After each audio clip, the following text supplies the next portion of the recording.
الحمد لله وحده والصلاة والسلام على من لا نبي بعده أما بعد فأعوذ بالله من الشيطان الرجيم بسم الله الرحمن الرحيم يا أيها الذين آمنوا إذا قمتم إلى الصلاة فاغسلوا وجوهكم وأيديكم إلى المرافق وامسحوا برؤوسكم وأرجلكم إلى الكعبين صدق الله العظيم۔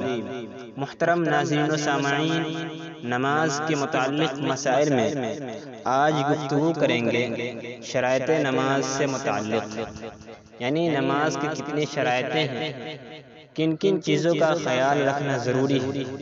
شرائط نماز کا تعلق نماز سے باہر ہے، یعنی خارج نماز سے ہے، اور فرائض کا تعلق داخل نماز سے ہے۔ تو سب سے پہلے بات کریں گے خارج نماز یعنی شرائط نماز کے سلسلے میں کہ نماز کی کتنی شرطیں ہیں۔ شرط قاعدہ یہ ہے کہ ان تمام چیزوں میں سے اگر کوئی چیز فوت ہو جائے تو پھر وہ چیز وجود میں نہیں آئی۔ جیسے کہ نماز کے شرائط ہیں 6، نماز کے شرائط 7 ہیں، ان 7 شرائط میں سے اگر کوئی شرط فوت ہو جائے تو پھر نماز صحیح نہیں ہوگی۔ جیسے اذا فات الشرط فات المشروط، عربی کا قاعدہ ہے کہ جب شرط فوت ہو جائے تو پھر مشروط جس کے لیے شرط بنایا گیا ہے وہ ختم ہو جائے گا، فوت ہو جائے گا۔ اس لیے شرط کا ایک قاعدہ کلیہ یہ ہے کہ جب یہ چیز ہوں گی تو چیز وجود میں آئیں گی، اور اگر شرط نہیں تو پھر چیز وجود میں نہیں آئیں گی۔ تو شرائط شرط کی جمع ہے۔ شرائط نماز 7، فقہا نے اس کو کافی ڈھونڈ کر اور کافی جستجو کے ساتھ اور کافی محنت و مشقت کے ساتھ ان تمام چیزوں کو اکٹھا کیا تاکہ انسان کو زیادہ تکلیف نہ ہو، امت زیادہ اس کے اندر ادھر ادھر جانے کی ضرورت نہ ہو، آدمی پریشان نہ ہو، اس لیے فقہا نے تمام چیزوں کو اکٹھا کر کے شمار کرا دیا۔ تو شرائط نماز فقہاء احناف کے نزدیک 7 ہے۔ کون کون سے ہیں؟ آئیے سب کو بالترتیب آپ کے سامنے رکھنے کی جسارت کر رہا ہوں۔ نمبر 1، حدث اکبر و اصغر سے پاک۔ حدث اکبر کے معنی بڑا ہونے کے، تو حدث جنابت ہو گیا، ناپاکی کہتے ہیں۔ تو حدث اکبر سے مراد یعنی جنابت، غسل کی ضرورت ہو تو غسل کر لے تب جا کر ہی نماز پڑھیں گے۔ اصغر سے مراد چھوٹی نجاست جیسے کہ وضو، تو آدمی وضو کرے بھی اور اگر جنابت کی حالت میں ہے، جنبی ہے، تو غسل بھی کرے تب جا کر نماز پڑھے۔ تو سب سے پہلے شرط کیا ہے کہ حدث اصغر اور حدث اکبر سے پاک ہو، یعنی وضو بھی کیا ہو اور غسل کی ضرورت ہو تو غسل بھی کر لیا ہو۔ نمبر 2، نمازی کے بدن کا، کپڑے کا، اسی طرح سے جس جگہ پر وہ نماز پڑھ رہا ہے اس جگہ کا پاک ہونا ضروری ہے۔ بدن وہی بات، اگر کوئی ظاہری نجاست بدن پر ہے تو پھر اس کو دھول لے، اس کو صاف کر لے، یا کپڑے پر اگر کوئی نجاست گری ہے، کوئی لگی ہوئی ہے تو پھر اس کپڑے کو صاف کر لے، یا اسی طرح سے جس جگہ پر وہ نماز پڑھنے جا رہا ہے اس جگہ پر اگر کوئی نجاست ہے تو اس نجاست کو ختم کر دے، زائل کر دے، تبھی جا کر وہ نماز پڑھے، ورنہ حالت نجاست میں گندگی کے ساتھ، ناپاکی کے ساتھ اگر نماز پڑھے گا تو پھر اس کی نماز ادا نہیں ہوگی۔ نمبر 3، سطر کا چھپانا۔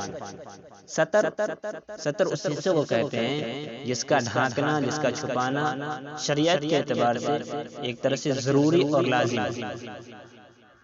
اس کا ظاہر کرنا، اس کا دکھانا، دکھانے والے پر اور دیکھنے والے دونوں پر گناہ ہے۔ لعن الناظر والمنظور الیہ، یعنی جو دکھا رہا ہے اس پر بھی اللہ کے رسول نے لعنت کیا اور جو دیکھ رہا ہے اس پر بھی لعنت کیا۔ اس لیے سطر کو چھپانا نماز کے اندر یہ شرط ہے۔ مرد کے سطر کیا ہے؟ مرد کے سطر ناف سے لے کر گھٹنے تک، اتنے چیز اگر نماز کے اندر چھپی رہ جائے تو پھر اس کی نماز ادا ہو جائے گی۔ لیکن بلا وجہ بدن کے دیگر اعضاء مثلا پیٹھ، پیٹ، ہاتھ وغیرہ کو کھولنا بھی صحیح نہیں ہے، بلکہ اگر کپڑا نہ ہو، مجبوری ہو تو پھر الگ بات ہے۔ تو نمبر 3 ہے کہ سطر کا چھپانا، اور عورت کے لیے سطر کیا ہے؟ عورت کا پورا بدن اگر آزاد ہو تو اس کا پورا بدن سطر کے اندر داخل ہے، سوائے ہتھیلی، چہرہ اور پاؤں کے یعنی کہ نیچے والے حصے سے۔ یہ 3 چیزیں مطلب سطر کے اندر داخل نہیں ہیں، اس کے علاوہ جتنی چیزیں ہیں سب سطر کے اندر داخل ہیں۔ تو ان تمام چیزوں کا جو سطر کے اندر داخل ہے اس سطر کا چھپانا نماز کے اندر ضروری ہے۔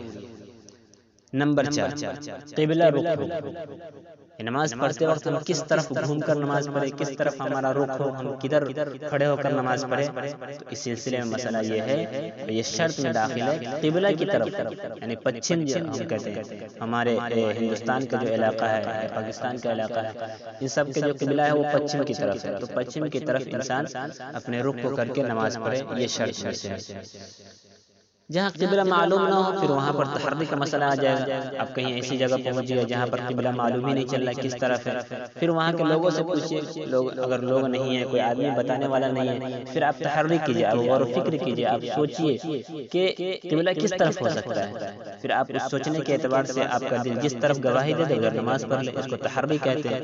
تو مجبوری کی حالت میں تحری کا مسئلہ پیش آئے گا، ورنہ ظاہراً جو عمومی دن ہے، جیسے آپ کسی بستی میں یا کہیں اپنے گھر پر موجود ہے تو اس کے لیے آپ کو ضروری ہے کہ قبلہ کی طرف رخ کر کے ہی نماز پڑھیں۔ نمبر 5 شرائط نماز میں سے نمبر 5 ہے نماز کا وقت ہونا۔